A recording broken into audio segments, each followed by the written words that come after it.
pardonné. Le Seigneur a vu la foi de ces hommes-là. Ces hommes-là ont démonté la foi. Et permettez-moi de vous dire que la foi est quelque chose de... c'est actif. Quand tu as la foi, tu vas bouger. Quand tu as la foi, tu vas agir. Quand j'ai la foi en quelque chose, je vais agir en conséquence.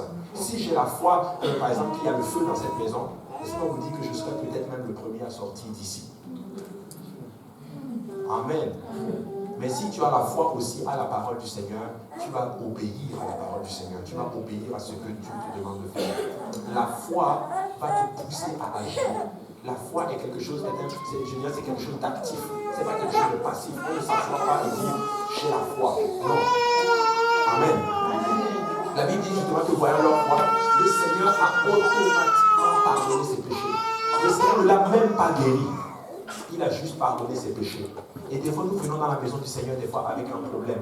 Et ça fait des problèmes financiers, ça fait toutes sortes de problèmes. Que, honnêtement, si vous êtes là avec un tel problème, puisse le Seigneur vous le régler pour vous, qu'il vous le donne. Mais avant tout, que le Seigneur efface tous tes péchés. C'est le plus important pour le Seigneur. Je crois que le Seigneur est intéressé à notre âme que par notre chair. Le Seigneur a d'abord pardonné ses péchés. C'est pour ça que des fois tu vas venir dans la maison du Seigneur et souvent nous invitons des fois nos amis. Nous disons, ok, il y a tel prédicateur qui prêche aujourd'hui. Waouh, je suis sûr que non, mon ami là, je suis sûr que non, il va aimer. Le pasteur va prêcher dans sa situation même là et il va juste obéir et il va se repentir. Et dès que la personne vient, le pasteur va juste prêcher l'évangile. Répandez-vous, que chacun de vous soit baptisé au nom de Jésus et vous recevrez le nom du Saint-Esprit. Et comme par hasard, la personne obéit à l'évangile. Et tu ne t'attendais même pas à ça. Et pendant que le prédicateur prêche, tu dis, oh boy, s'il te plaît, parle même dans sa situation un peu. Parle même du fait qu'il vient de rompre avec sa copine. Parle même du fait un peu que peut-être son père l'a insulté hier. Parle même peut-être qu'il a perdu son travailleur. Et le prédicateur ne parle rien de ça. Il parle juste l'évangile.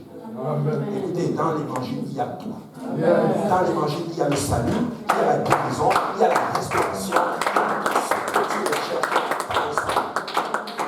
J'ai eu du mal à comprendre cela et cela pendant très très longtemps. Et des fois je me disais, ok, il y a tel. Ok, des fois j'invitais même souvent certaines personnes plus au service de 18h.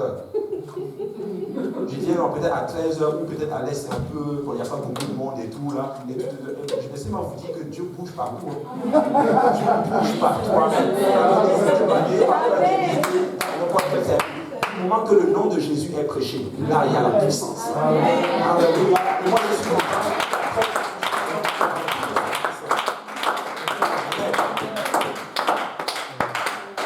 Voyez-vous, et c'était une foi agissante, une foi démonstrative, une foi qui déplace les montagnes, une foi qui ôte tout obstacle à la connaissance du Seigneur, et cela parce qu'ils étaient résolus. Écoutez, la clé dans la marche avec le Seigneur, c'est qu'il faut que tu sois résolu mentalement. Il faut que tu dises que là, c'est fini. J'ai décidé de vivre pour le Seigneur. Et quelqu'un avait dit ceci, je ne sais pas si c'était un prédicateur, mais je pense que c'était un prédicateur, si je me trompe vraiment, mettez à la poubelle. Il avait dit ceci. Il avait dit que la deuxième chose plus puissante. Bon, on sait qu'il a réagi, il y a l'église, mais personnellement, la deuxième chose la plus puissante que le Seigneur a fait, vous savez quoi? C'est une pensée déjà décidée. Écoute, si tu es décidé dans ta tête que tu vas vivre pour le Seigneur, pas un démon en enfer ne peut t'empêcher de vivre pour le Seigneur. Amen. Amen. Il y a des gens qui ne connaissent même pas le Seigneur, mais leur pensée décidée, par exemple, là, ils font des choses que vous ne pouvez pas imaginer. J'ai vu des gens arrêter de fumer radicalement et cela brusquement. Disent, aujourd'hui, je ne fume plus.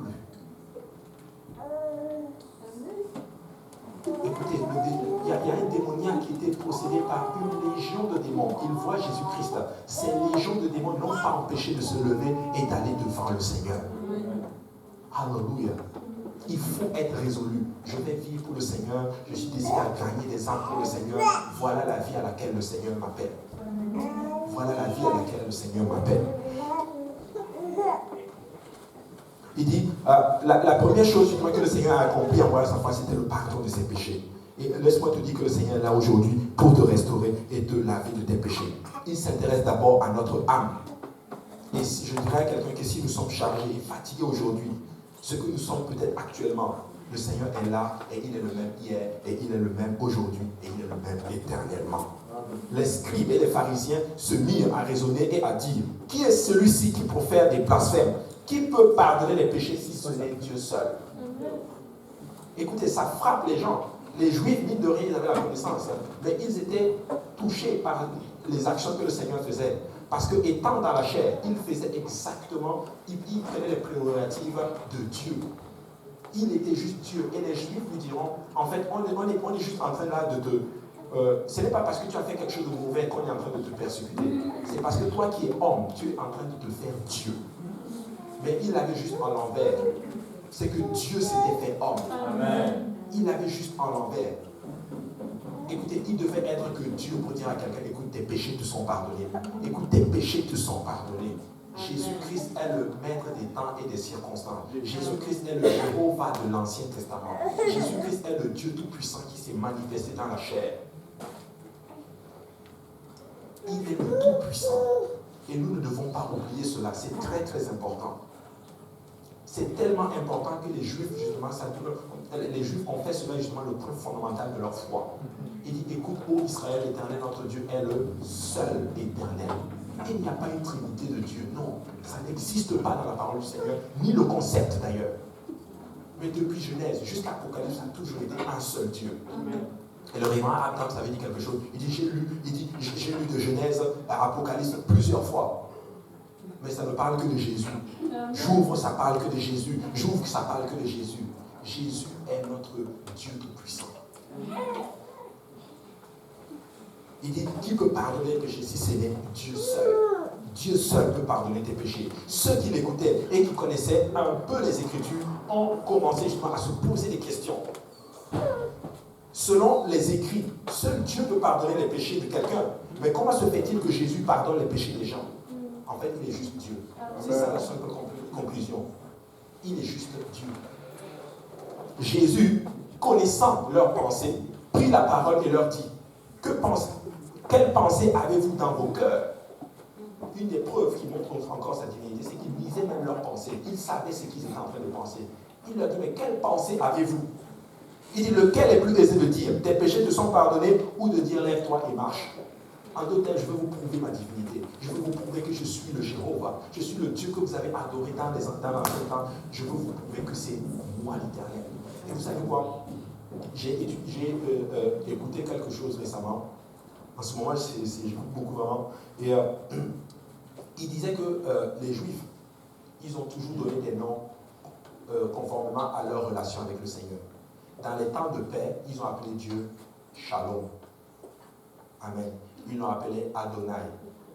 Ils l'ont appelé Jéhovah Nissi, Jéhovah Rapha, etc., etc. Et il y a même un courant, je ne sais pas s'il y a ça dans la Bible, peut-être qu'il y a, mais je n'ai pas vérifié, je n'ai pas fait les études, peut-être le pasteur peut confirmer. Mais il l'appelle souvent par le nom, c'est-à-dire Hachem. Et il y a souvent certains courants juifs, plus les orthodoxes, qui l'utilisent aujourd'hui. Juste pour ne pas blasphémer le nom. Donc Hachem veut dire le nom. Donc le nom a fait ceci, le nom a fait ceci, et leur relation avec le Seigneur, c'est ceci. Et le prédicateur, c'était Stone King, il disait qu'il est rentré justement dans une synagogue, et sur les murs, il y avait plusieurs écrits en hébreu qui étaient écrits, et il y avait justement une partie qui était écrite, et il a demandé au rabbin, c'est quoi cet écrit-là? Et le rabbin a dit que c'est le nom qu'on ne peut pas prononcer du Seigneur. Et quand ils ont décortiqué, c'était écrit Yehoshua. Yehoshua, en d'autres termes, Jésus. En d'autres termes, Jésus veut dire Yehoshua. Yehoshua veut dire Jéhovah est devenu notre sauveur. En d'autres termes, même les Juifs, c'est écrit dans leur texte. Tout est écrit dans leur texte. Mais malheureusement, ils n'ont pas la révélation. Ils ont la connaissance, mais ils n'ont pas la révélation. Nous avons besoin de l'Esprit du Seigneur. La lettre tue, mais l'Esprit vivifie. L'Esprit vivifie. Il dit, Jésus, lève-toi et marche. Ouais, le Seigneur va aller plus loin. Il va déclarer ce que nous venons de lire. Déjà, il lisait leurs pensées de ceux qui l'observaient, prouvant encore là sa divinité. Nous prouvons justement que c'est lui le Dieu Tout-Puissant. Et à ce moment-là, qu'est-ce que le Seigneur va faire? Le Seigneur va libérer justement sa parole. Après avoir... Pourquoi tu dis que les Juifs n'ont pas la révélation? Oui, ils n'ont pas la révélation dans le sens parce qu'ils n'ont pas réussi à reconnaître que ce Jésus-là qu'ils ont crucifié, c'était le Messie. Amen, c'était juste ça. Ils n'ont pas su que c'était lui le Messie. Parce que, vous savez, les Juifs, ils attendent le Messie aussi. Et jusqu'à aujourd'hui, ils attendent le Messie. Mais ils avaient, comme je peux dire, des préjugés, si je peux le dire. C'est le peuple de Dieu, mais ils avaient un préjugé disant que le Messie allait venir comme un roi guerrier, naître dans un plus gros palais et tout. Mais en fait, Jésus, c'était tout le contraire de tout ceci, en fait. Jésus n'était pas là pour un royaume terrestre, mais il était là pour un royaume céleste. C'est pour ça qu'ils ont eu du mal à comprendre ça. Ça ne faisait juste pas de sens dans leur tête. C'est pour ça que le Seigneur dira, pour venir à Dieu, il faut être comme des petits enfants. Il faut obéir à la parole du Seigneur. Il faut obéir à la parole du Seigneur. C'est pour ça que Jésus dira, si vous ne croyez pas ce que je suis, vous périrez dans vos péchés. En d'autres termes, le salut est complètement lié à ta connaissance de qui est l'Éternel. C'est pour ça que nous savons le baptême au nom de Jésus. C'est pour ça que nous n'utilisons pas un autre nom dans les eaux de baptême. Nous utilisons le nom de Jésus. Nous utilisons Yehoshua. Nous utilisons le nom de Jésus. Nous disons, nous te baptisons au nom de Jésus. En d'autres termes, au nom de Jésus, tes péchés sont complètement effacés. Amen. Très important. Et il dit ceci, je vais terminer bientôt. Il dit, le paralytique reçoit maintenant le pardon des péchés et la guérison en même temps. Il était venu pour la guérison.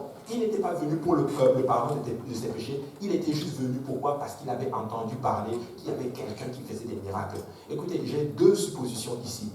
Si ses amis l'ont porté là, c'est que, un, ils ont entendu que Jésus était là, ou bien ils ont vu Jésus faire. Amen. Soit ils l'ont vu agir, soit ils ont entendu. Moi, je pense qu'ils ont plus entendu. Mais je peux me tromper. Vraiment, prenez ma cache. Je me trompe peut-être. Mais laissez-moi vous dire une chose. Il est écrit que la foi vient de ce que l'on entend. Il faut prêcher la parole de Dieu pour que les gens puissent avoir la foi et venir dans la maison du Seigneur. Amen. Il faut le prêcher. Il dit seulement, tout est dans le salut.